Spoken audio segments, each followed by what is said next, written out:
Anto Liivat. Aitäh, hea juhataja, auväärt linnapea. Volinikud Juri Poljakov ja Natalia Vaino on esitanud ettepaneku eraldada erinevaid haridus- ja heategevusühinguid koondavale Vene haridus- ja heategevusühingute liidule Eestis 50 000 eurot Tallinna Kultuuriväärtuste Ameti haldusalas kultuuriprojektide ja organisatsioonide toetamiseks ette nähtud vahendite arvel.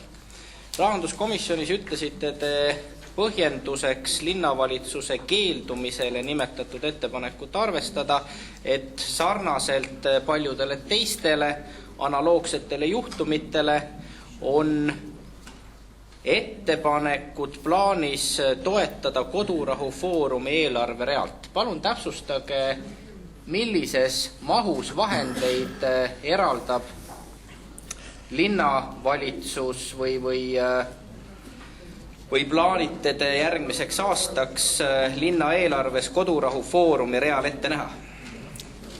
Aitäh!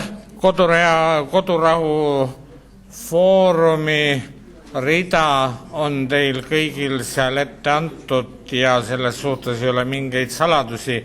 Nüüd aga kuna te tõstsite küsimuse üles, et miks ei toetatud kahe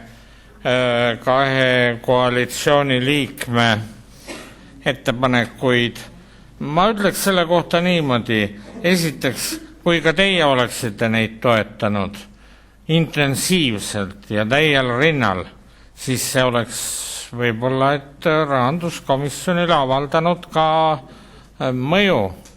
Aga kuna te olite nii ükskõikne selles suhtes, siis tõepoolest paraku kõik said nagu aru, et ei ole vaja selle asjaga tegeleda.